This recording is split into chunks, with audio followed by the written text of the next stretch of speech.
Been in children's ministry for 18 years now, and so I'm standing before you not as somebody who knows anything, but as somebody who knows a lot of what not to do. So I'm hoping today we could talk together. I could share some of the amazing mistakes that I've made over the 18 years, which there are plenty, and be able to hear some of your mistakes as well, and we can learn and grow together. How's that sound? Sound good? Awesome. I hope you're okay sitting in rows. I kept asking people, should we do something else? Everybody said, no, rows, so we're in rows. But I want to just take about 5 to 10 minutes before we jump into some of the children's ministry things and kind of piggyback off of what Pastor Aaron was just saying, because man, what a great word, wasn't it? Amen. And it's funny because this weekend we just did something with our leaders about Joseph, and the whole time he's speaking, like God's just bringing back to memory all the things we just talked about. And I just want to share 2 quick pieces with you, because I think sometimes we can know and understand that God's called us to be something and not necessarily understand what the next steps are to that, because you're in the middle of a pressure cooker at times. Anybody feel like they're at that before? You're just thrown into the middle of it and trying to figure things out, and you don't know where you're supposed to go or what's supposed to happen with it. So I want to just share something that God revealed to me as I was reading Joseph's life over the last several weeks. You know, it's interesting. Ecclesiastes 6:10 talks about the fact that we all have a destiny, and it says there's no use arguing with God about the destiny because he's already determined who we're supposed to be. Not what we're supposed to do or where we're supposed to go, but who we're supposed to be. And that's, it says that, so there's no use to argue with God about your destiny. Those things are decided. Very interesting to me that when we talk about Joseph, if I were to say, hey, what was Joseph's destiny? It's easy for us to think, what's the destination he ended up at? Like, what was the end result? Was that he became in charge of Egypt and God did great things through him? But I don't think that was Joseph's destiny. You know, when you think about what Pastor Aaron was talking about, when you think about Ecclesiastes 6:10, his destiny was something bigger than that. It was who he was supposed to be through the process, right? And so there's a reason that Joseph kept rising to the occasion. When he's in Potiphar's house, Potiphar says, I'm not going to concern myself with anything except for what to eat. Joseph, take over. And so Joseph's able to manage this entire property as a foreign slave. He's managing an entire property for Potiphar. Why did that happen? Well, because he had to be something in the middle of it. He had to be somebody of character and somebody that was trustworthy and somebody that Potiphar would look at and say, hey, this guy's a slave. Yeah, this guy's from another country, but I'm going to give him full rights to everything. That doesn't happen just because he was, God's blessing was on him. That happens because he was being who God designed him to be, a man of integrity, a man of wisdom, a man of insight. And so he raises to this spot of integrity and this spot of elevation and leadership. That was God's destiny over his life. And then the same thing happens in the prison. The warden gives him full reign of everything. And then it happens again when he gets out, and Pharaoh gives him second command of everything and parades him around town. All those things were the same pattern. None of them, what he did was the end results.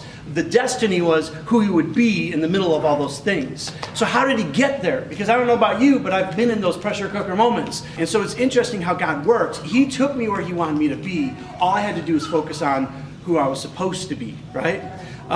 So how did Joseph do that? I want to give you 2 quick things that he did that I want to encourage all of you. These are going to be so easy for me to say, yet so hard for you to put your head around if you're walking through one of those circumstances right now. Number 1, Joseph had to forget all that he was walking through. And it's so easy for us to get so caught up in our circumstance that that's all we see. But if God's called us to minister to kids, it can't be about where we're ministering to them or what the church is doing or where they're walking or what our leadership is doing. It has to be about the kids. So I have to be able to say, I'm going to forget those things and I'm going to focus on what God has for me. And so as hard as that is, friends, I want to encourage you today, find a way to say, forget everything else. Let me focus on what God has for me. Second thing is this. After forgetting those things, I just want to ask God to make me fruitful, to pour out anything he has for me to be fruitful in what he's called me to do, okay?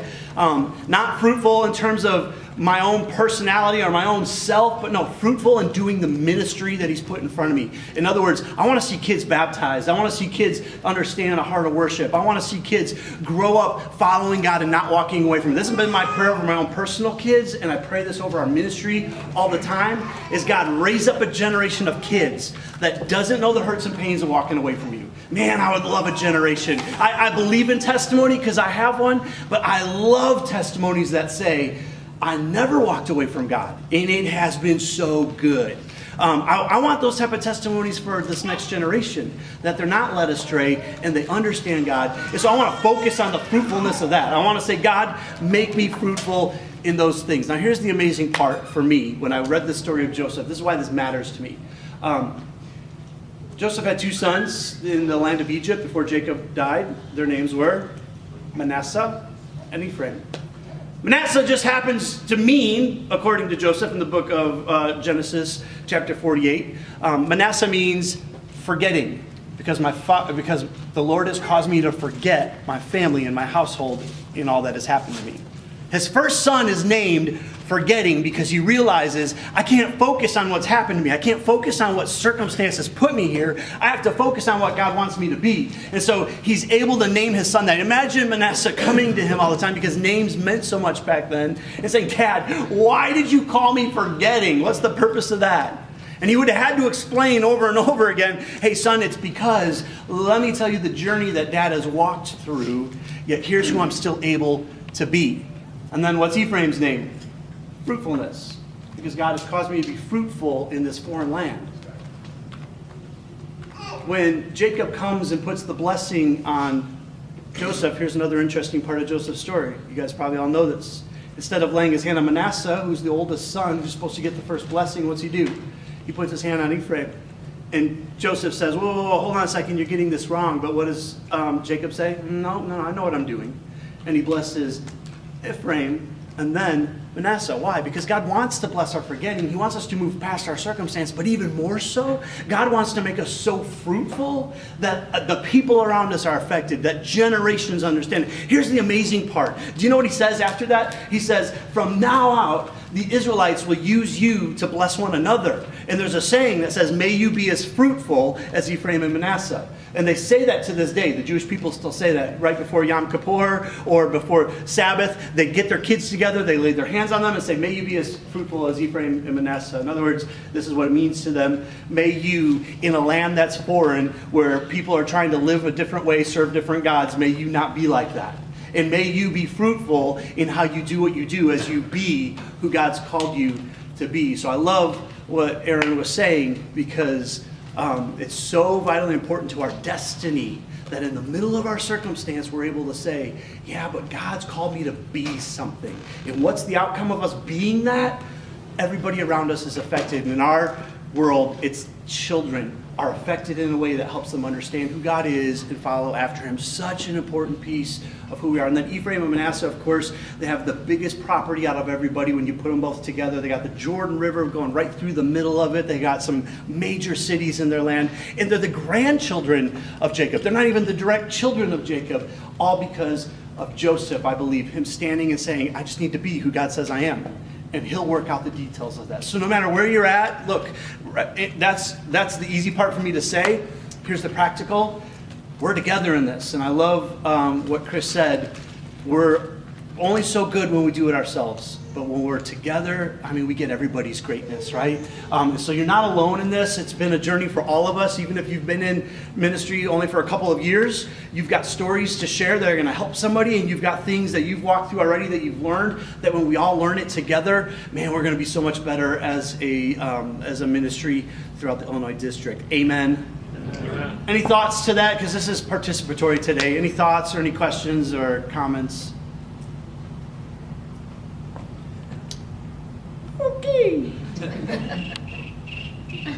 Okay. So here's what I want to do for you today. I want to be able to open up conversation for where you're at. Okay. So I have a whole bunch of topics and a whole bunch of ideas, but I would love feedback from all of you. But in order to do that, I got to get to know you just a tad bit. Can you raise your hand if you're comfortable enough to do this? If you've been in ministry for at least 10 years. Okay, keep those hands up for a second. If it's been majority of children or student ministry, well, let's do children or student ministries. It should be all of us, right? Okay, if it's been children's ministry, the majority of that, will you keep your hand up? Okay, good.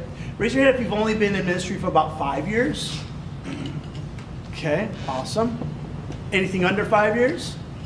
Awesome. Hey, and if you're comfortable doing this, would you raise your hand if you're not a paid minister, that you do it because it's what God's called you to do? Amen. Amen. Woo. Hey, yes, come on, guys. I want to help everybody, but I want to cater to you for a little bit, if that's okay. And we're all going to learn together and grow in this. But we want to be able to first say thank you, because I know that's not easy, and it's the most important job in the church that you do, sometimes probably without thanks. How do I know? Because I do it for pay, and I never get thanks. And a lot of people, that's not true, I get thanked a lot, but a lot of people around this room will probably tell you it's not a super thankful job all the time. You get to hear the complaints, you get to hear what kid had what and what shouldn't have happened where, and but thank you, because it super matters. And I want to let the I think it was 4 or 5 of you choose this first topic. I'm going to give you a couple of options, if you don't mind. And I thought there might be a TV in here, but there's not. So I'm just going to read these out loud. I got 6 different things on here. You ready for this? Building structure. Structures that withstand a storm. Curriculum that makes sense. How to know what curriculum you should use. Sick. Contagious children's ministry. Vision. Dreaming while wide awake. Aim. Hitting the target every time. A piece of the dragon. Finding help that will help you. Gap, the space between volunteer and I couldn't do this without you, and then other, whatever you want to talk about. So, will one of those people that are doing this and maybe doing another job in their life that wants to hear something specific, would you be bold enough to pick one of those? Or other, yes? The first one, the structure in the storm. Okie dokie. Structure in the storm. All right, everybody take out your paper and a pen, please, because we're going to do a little bit of homework for just a second. I want you to write down, why do you do children's ministry? And if you're not in children's ministry and you want to write, why do I do ministry? That would be great. Why do you do children's ministry?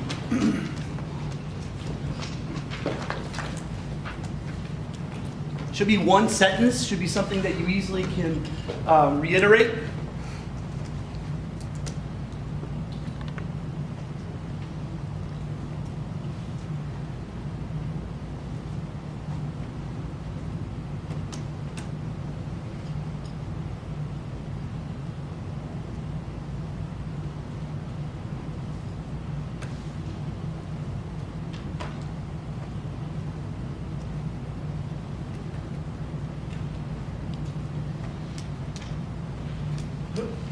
Second question, if that's why you do ministry, why do you do it at the church you're at right now?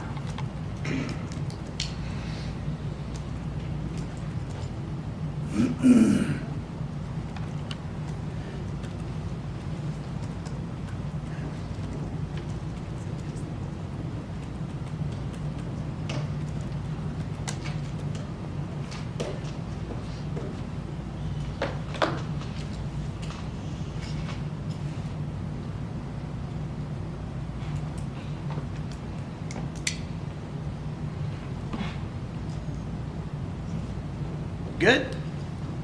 How many of you have, excuse me, how many of you have ever written that down before? Raise your hand. Good. How many of you have never written that down before? So, here's why I do children's ministry. It's because every child deserves the opportunity to know God and His plan for their life. In fact, that's become our children's ministry's tagline. We believe that every child, no matter where they're at, absolutely deserve the opportunity, and they're not getting that opportunity, so we want to make that happen. I'm going to get to the structure in just a second. You just got to bear with me for a second.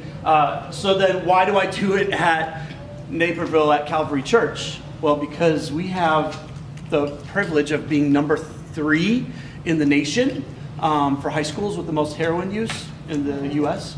It's pretty awesome, right?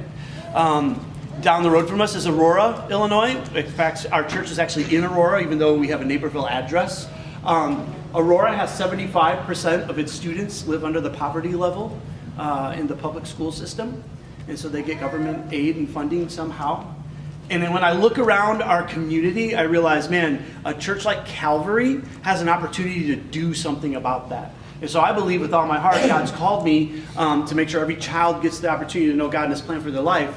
And Calvary is the beautiful outlet for me to be able to say, hey, we can do this for these communities that have these really big issues. And I want to be part of the solution to that. I want to see God do something for these kids through Calvary Church. And so what that does is that makes me stop and say all the time, what are we doing? How are we going to do this? What's happening? And so if we're going to talk about structure, the very first thing we have to be able to answer is, why do you do children's ministry at your church? What are you wanting to see? Because I can sit up here all day and tell you what the Calvary structure is, but the problem is your church doesn't necessarily fit what Calvary's structure is because you're not in the same type of a community. And so where I know a couple people have bus ministries, they're able to bring students in and do great things.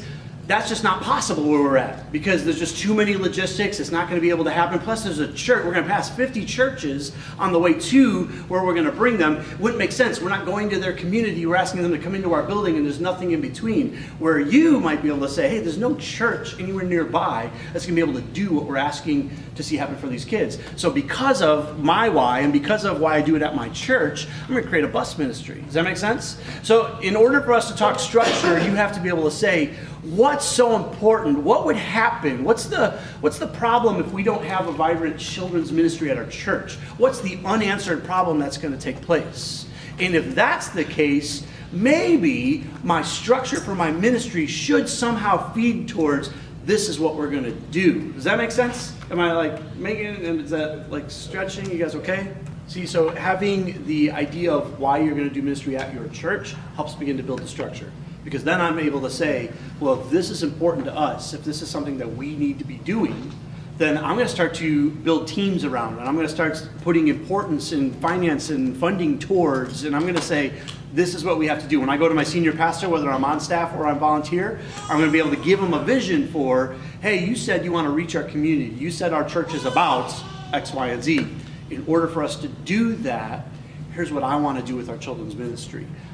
First step is always going to your senior pastor. You want to be in alignment with, or if you're in a structure that's not necessarily a senior pastor, maybe there's like an executive or some sort.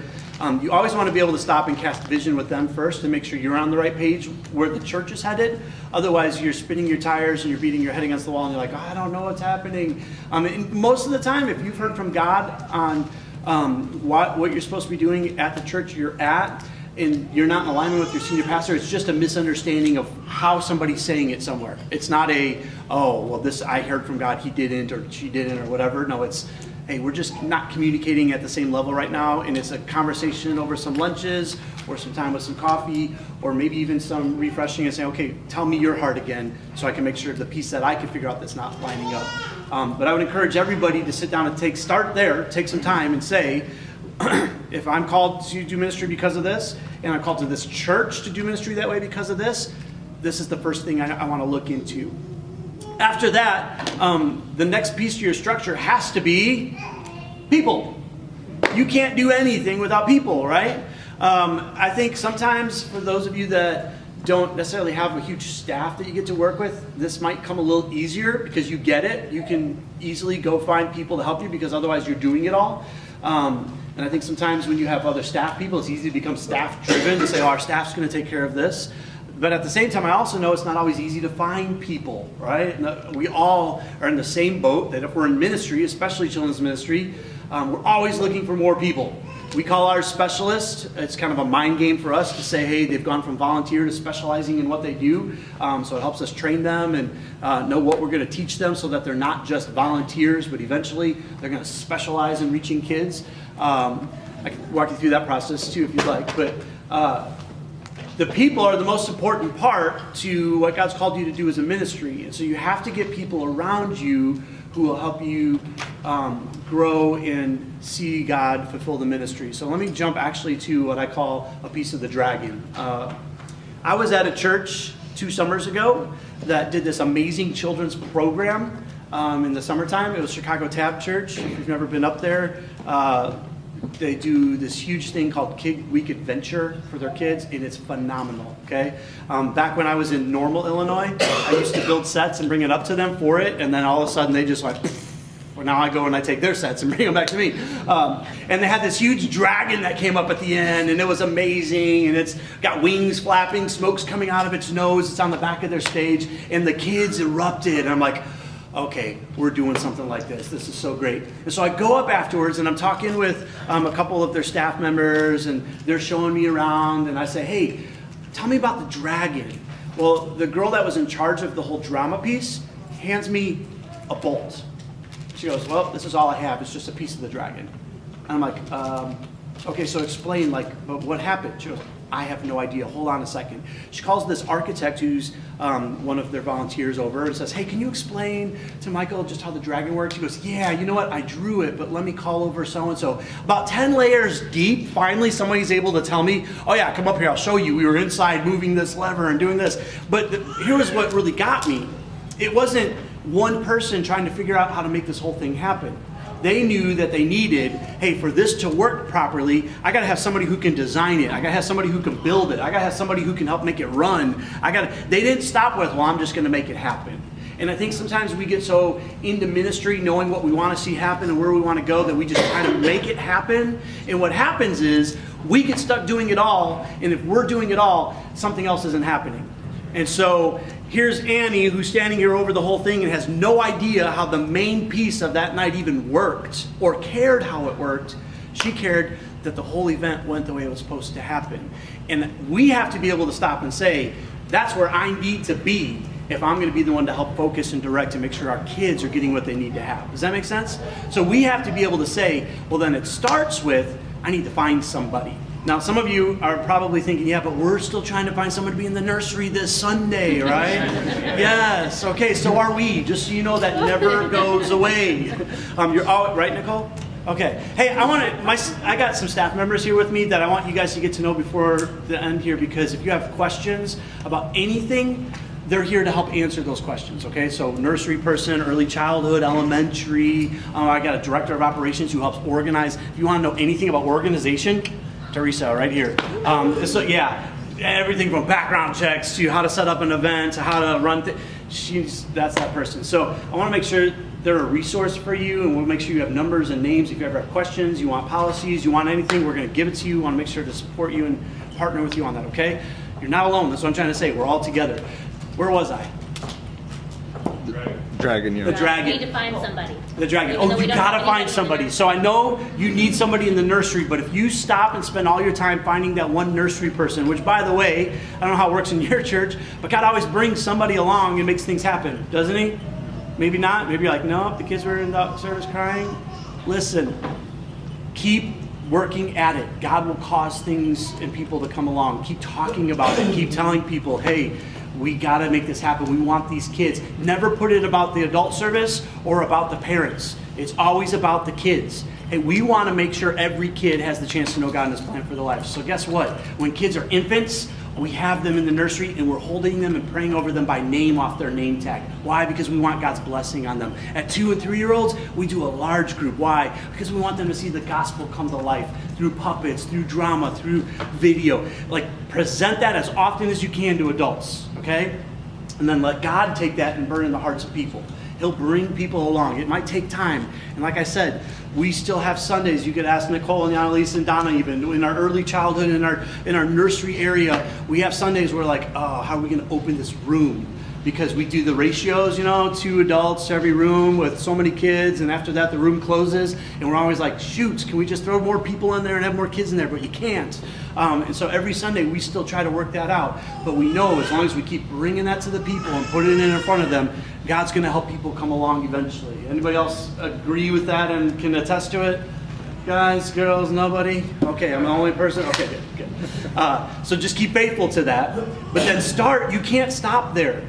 If you know God's calling you to do a bus ministry, it starts by saying, hey, what type of person do I want to take over that? What kind of what kind of heart would they have to have? What type of culture am I trying to create on a team of people that are going to go into another part of the city and bring in kids that are very unchurched? What type of people am I looking for to make that happen? Once you define those things, actually, let me walk you through those steps real quick, because here's how we do it. And I had a handout for this, and it's on the bus.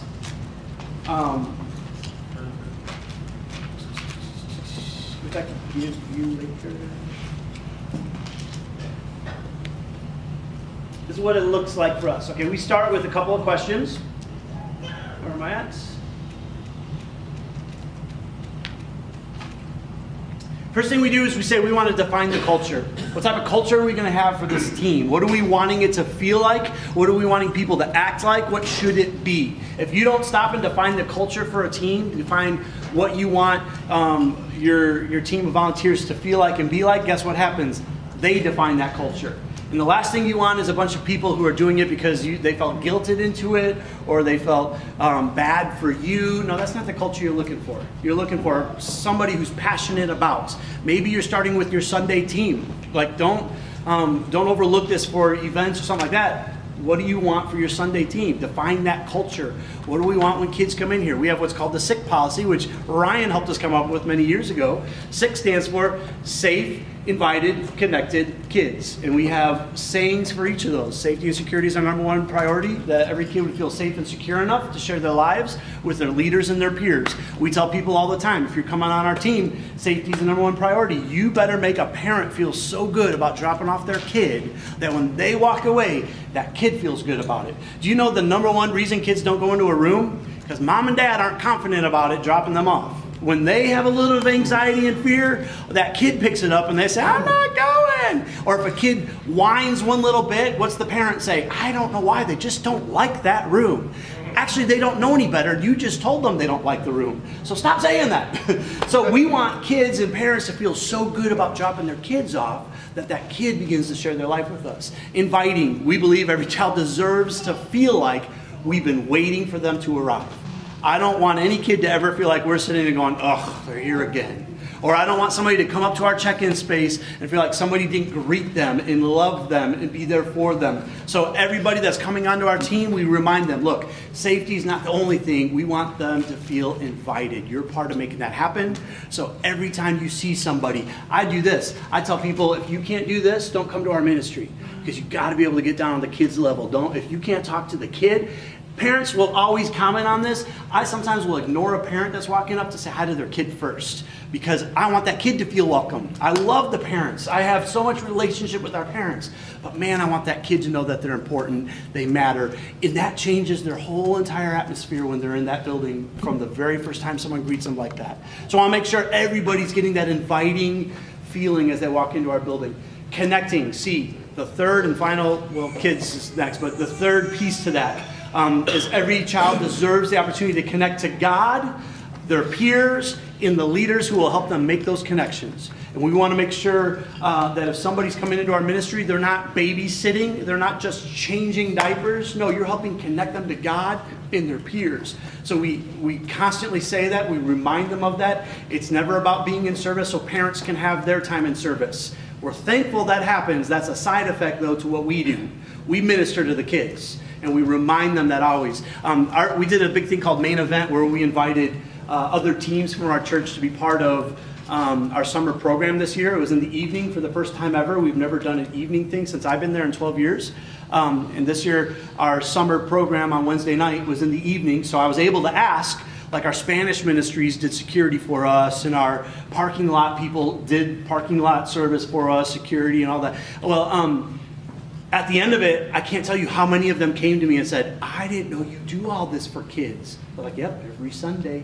Because people just don't get it. So I want to remind them constantly, no, we're not just watching kids. We get the chance to connect them to God. We're doing this regularly. So those three main things, and then we say the K is kids. We want them to remember it's always about the kids. That's the culture of who we are. We're safe, inviting, connected, and it's about the kids. So if you want to be part of our team and do those things, awesome. If you think it's for some fame and glory, because that's what children's ministry is, right? You're in the wrong place. So Chris is handing out the handouts to this, so hopefully you can walk through it later. A couple quick things about culture, though. You want to define culture. People want to be part of something that stretches them. So don't ever be afraid to ask somebody to do something. I think sometimes we get in our heads, well, we just don't want to bother people. Well, if God's put everybody in the church right now that we need to do the work He's called us to do, don't you think somebody has to be stretched somewhere? And so God's got somebody sitting in your church right now that is just waiting for somebody to encourage them to be involved. That same church I was telling you about, Chicago Tab, there was a guy that played this really goofy character. In fact, it was super like, he was the comic relief of the thing. I'm like, that guy's awesome. I can't wait to meet him. Older gentleman. And then so afterwards I got to go meet him. Turns out that his job, you ready for this? He was one of the judges, local judges for the courts, and was in the middle of some actually very heavy violent related cases during the daytime, and at nighttime was coming in. That was his relief also, was to be fun and with those kids. I never would have thought to ask a judge to play a goofy character for a bunch of kids. I would have thought it's not worth his time, not worth his energy, but he found outlet in it, and he was able to minister to the kids and families, all because somebody came and asked him. Don't be afraid to ask people of quality. Don't always feel like you have to look for the teenager who's just sitting in the hallway. They're awesome when they show up and put their phone down and wear appropriate clothing, right? However, I also know there's judges and there's attorneys and teachers and full-time workers of all sorts that are willing to say, man, I want to be part of making this happen, but nobody ever asks them. So I would encourage you, get to know people in your church, doesn't matter what they do for a living, and begin to talk to them about children's ministry.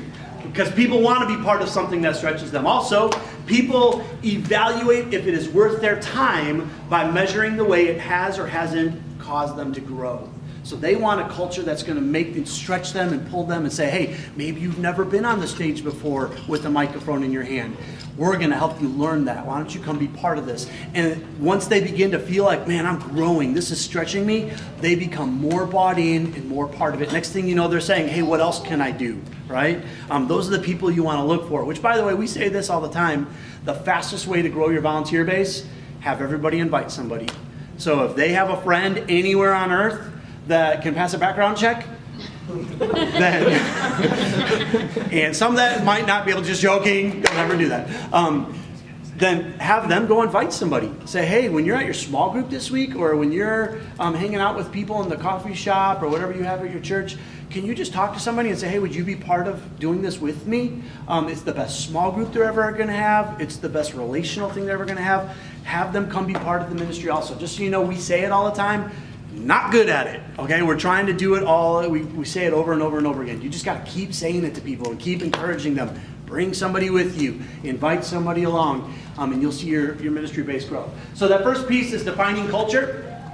Next thing you have to do is you have to identify leadership, okay? So after you say this is the type of culture we're looking for, you have to say, what kind of leader am I looking to have with me, right? A team is only as good as the people in it. And attitude is as important as capabilities. So you want to find the people that are going to buy into you and be part of and help make it happen. We have a piece of our ministry right now that for the last 12 years I've been working on helping unify and grow into what God's called us to do as an entire ministry. And sometimes we have to fight some attitudes, right? We have to push against, I know you've never done it that way, and I know our church for 7,000 years has done this. However, God has called us to this. And yes, that fits in here, and this is exactly what it looks like when it fits in. And I want you to be part of it. But in order to do that, we have to do this together this way. We got to get good at having those type of conversations, especially in children's ministry where it seems like we're very program oriented, right? There's programs thrown at us all over the place. And here's why I say that we started with find out why you do what you do and why you do it at your church, because you should never pick a program or a curriculum until you know why you're doing what you do at your church. There's a billion good curriculums out there, right? In fact, there's a ton of great ones. Doesn't mean you have to pick it because it's great until you know why you're going to do ministry at your church. You have to know why you do ministry at your church before you say, yeah, we're going to do this. And maybe you've stepped into a spot where certain things have been going on or certain curriculums have been used or whatever. I would just encourage you to take some time, step back and pray and say, yeah, but is that what God's calling us to right now? Talk with your leadership, get them behind it. Never communicate those type of things to your people until you talk with your leadership about it. And then find a way to say, hey guys, I believe God's calling us to this. before you say we're not doing this or not doing that, this is what we are called to, and have people come along. Because you got to have people who are going to be good attitudes and support things. One rotten attitude will spoil the whole entire thing. So you got to continually fight against that. Any questions so far? Any thoughts? Is this helpful? Should I skip it and go to something else? Nothing? Okay, good. And then find people for your teams that have complementary skills, not just similar skills. I love meeting people who do things that I couldn't even pretend to do, right? And then I love being able to do things that other people on our team can't do, because then when we come together, now we just got this well-rounded team. And the problem is we like to find people who have the same humor as us, that have the same likes as us, that have the same abilities as us, and then all of a sudden we're all sitting in a room and we're like, yeah, but who can build that? And everybody's looking at each other like, I don't know. Okay, well then let's not do it. Well, that's not what you want. You want to find people. I've got a guy who I spend a lot of time with that sometimes I have to spend extra time with, but I need this. That sounds really bad, like I'm using him. Wow, that sounded really bad. The time I spend with him, though, sometimes has to be very intentional on, I need him to be part of what we're doing. So I got to help him buy in, and I got to buy into him, because his giftings is what God has called to be part of this overall thing. And without him, we can't do it, and we're stepping back and saying, well, let's try something different. Never want to have that happen because I didn't find the people that are right there and pull them in. And even for me, I'm a creative dreamer type. So I don't want a bunch of creative dreamers with me, because if we do, we're just talking all day, right? I gotta have people that are gonna be able to say yes, but in order to do that, we have to X, Y, and Z. In order for those things to happen, we need this type of person. Like, have to have that full bit, right? So we want to make sure we're constantly looking for other pieces of teams. How do you do that? Talk to other ministries. Talk to other people in your church.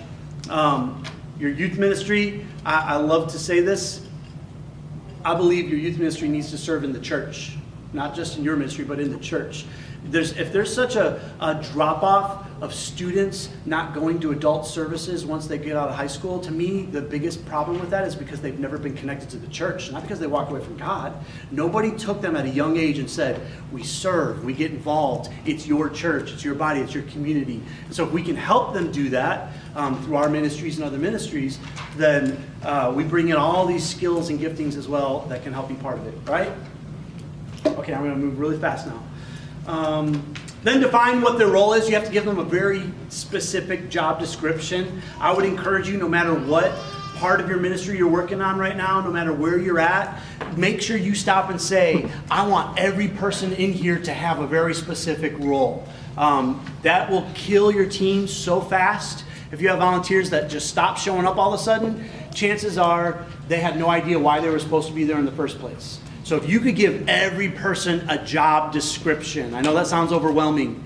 I'll tell you what, go to Starbucks for an hour and just dream up what would I want people to do when they walk in on Sunday morning, okay? In no time, you could come up with, I need somebody at the door greeting kids as they walk in. Great, well, you just defined a greeter, now give them a specific role. Make every kid feel like we've been waiting for them to arrive. That's easy, right? Okay, that's your job, thanks. We need the sound and lights to come on. Oh, sounds like you just came up with another job. Define it. Hey, you're going to make sound and lighting so smooth that it's part of service. Okay, go ahead, go for it. So stop and take time and give them a specific role. Remember, they're intellectual beings who seek fulfillment in their work. They're not dumb, wanting just to be told what to do, so you have to give them opportunity to do that. Fast forwarding, any questions to that? It's pretty straightforward. We have one-sentence job descriptions. If you want to see what those look like, we'd be willing to send them to you. I believe in one-sentence job descriptions for staff, for volunteers, for whatever it might be. Even our coaches that help us with like we have someone who's considered a coach who oversees missionettes and Royal Rangers as volunteers, and they run all of it, right?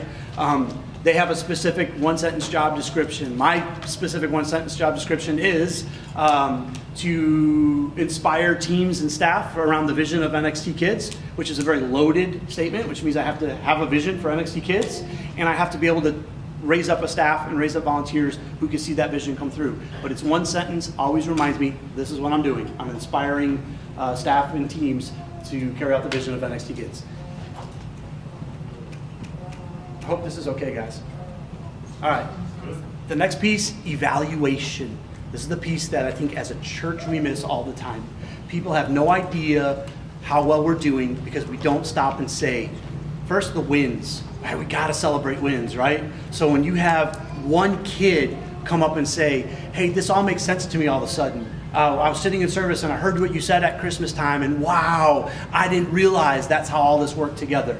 Man, that's something to celebrate with every single person, especially your nursery people, to be able to say, look, all of us together, this one kid just got it.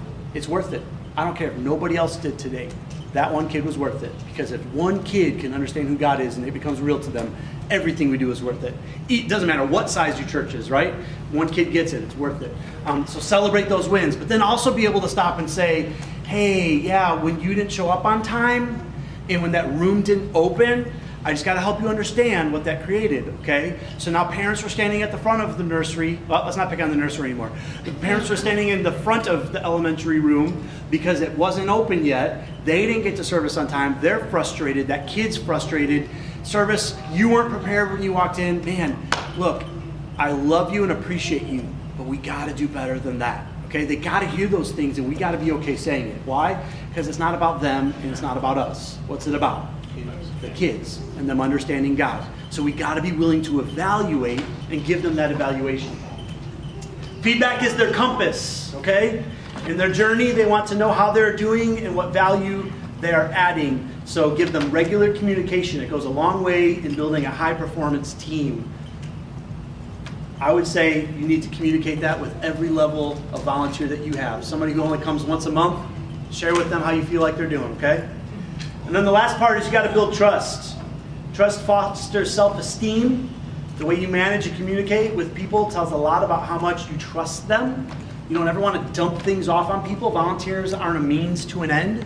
They're a partner in the solution. And so you always want to make sure you communicate trust and you communicate leadership to them, give them responsibility, let them know they're doing well. And if they're not doing well, start with what's going on? Is everything okay in life? Right? And I would encourage you to, as often as you can, outside of services, find time to ask your people how they're doing. You're their pastor, okay? Doesn't matter where you're at with where you're on staff or not, you're their pastor. Pastor Jamie Kemp, anybody know him? He's in Indonesia as a missionary. He was on staff with us for a while, spent a lot of time with him. He used to always tell me this: when you meet with your people as a leader, doesn't matter if you're a pastor or not, as a leader, they expect you to be pastoral. So when you sit with them, never apologize for speaking something pastoral over them.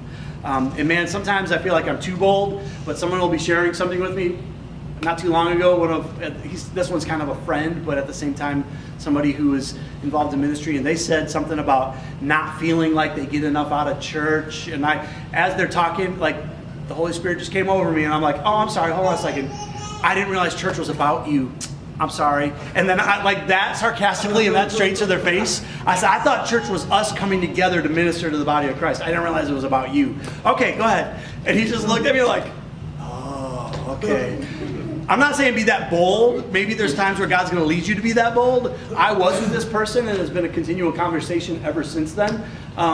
But I do think our people want us to be pastoral to them and speak over them and to help them to grow. I'm going to stop there. But I understand volunteers and the people that we work with are what make our structures and what make things work for us. So I would encourage you just to look at what does it look like to build these things. But it all starts with, why do I do this? Why? Because that's where you build your vision for your ministry. If you don't have the vision for your ministry, nobody else is going to have it. And so God's called you to shepherd the resources and the ministry and the kids and the families that are in ministry with you. So find a way to tell them, this is why we do what we do, and move from there. Does that make sense? Awesome.